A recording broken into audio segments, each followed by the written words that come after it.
Hello, fellow group members. I'm sorry I could not attend. Thought I could this morning, but man, plans changed right during 7. Anyway, I hope that your meeting was fun. I plan to watch it here shortly. Um, but I thought I'd get my video up before I forgot. So as far as my outline goes, I really liked the spiritual quote we got for the effective teaching. So week 4, I believe it was Elder Packer. He said, "True doctrine understood changes attitudes and behavior.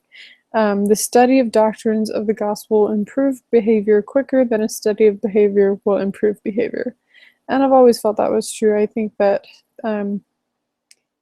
the more that we study the doctrine, the better we're able to really change our lives. And I think honing on that power of the Holy Ghost and the atonement and helping us to change our behavior. And I think that applies really well when especially if we're teaching in a church setting,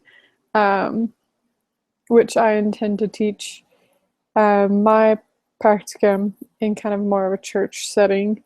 That I think when we teach not only the information that we know, but the doctrine behind it, I think it helps people to learn and to be able to change faster. I also really liked in the chapter that it said each participant has something valuable to contribute. The leader should bring expert knowledge as well as facilitation skills. The learners bring their own discoveries, creativity, expertise, and wealth of experience. When they work well together, great discoveries can be made. And I find this to be true. I think that, I learn best in a discussion setting. I think that, it's really nice to have people from different ages, age groups, and I think that people are more willing to share when other people share, and then they're able to connect with someone else. And I think that facilitates the most learning. And so I hope to be able to kind of integrate that into my practicum and hopefully have some really good discussions. I think that'll be pretty effective.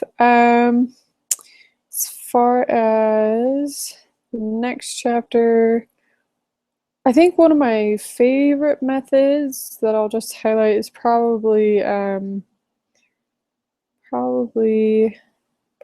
obviously group discussion. I really like that. And then maybe also kind of just making it fun, making it either doing role playing or games or activities in a way that would kind of lighten the mood, help people to get out of their shell, and just make them comfortable and help them to kind of,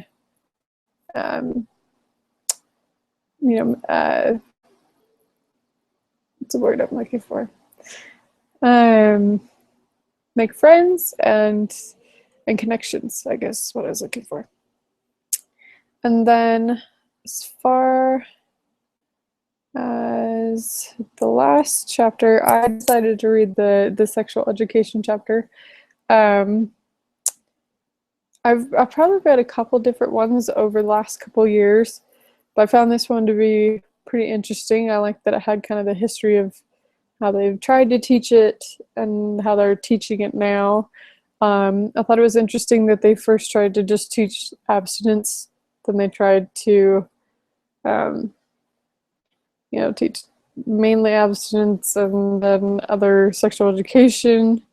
And then now it's really just, they shoot for abstinence, but that's just not realistic in today's world. And so what they've done is they now educate on good hygiene and safety when you're being intimate. And so I found that interesting. And so kind of what I took from that was just the being flexible, that we need to be flexible as an educator depending on our audience. And I think I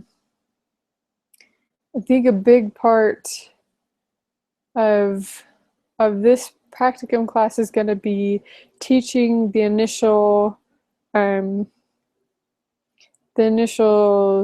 program that we set up, and then getting comments and feedback from people and kind of taking a mental note of our own comments to self of what we can improve on, and then kind of adjusting for the next class to make sure that it's just better than the first one, or however many you choose to do, if you choose to do 4. So but I think this practicum is all about kind of improvement and learning to teach and learning what works and what doesn't.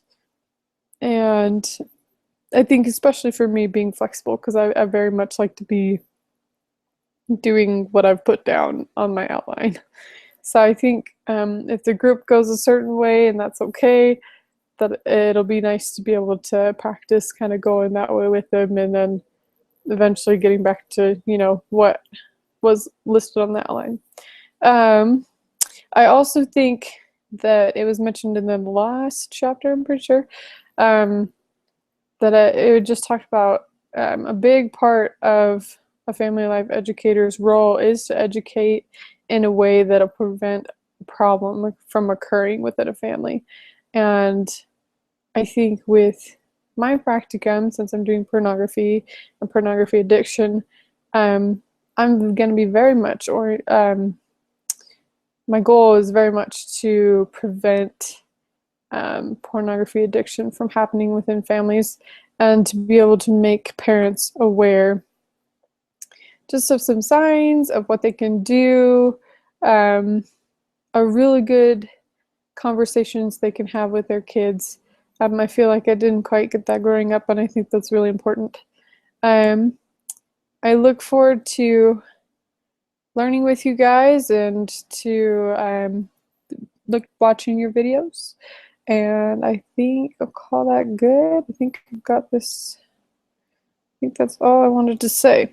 Anyway, I'll be commenting on your videos. Have a great night.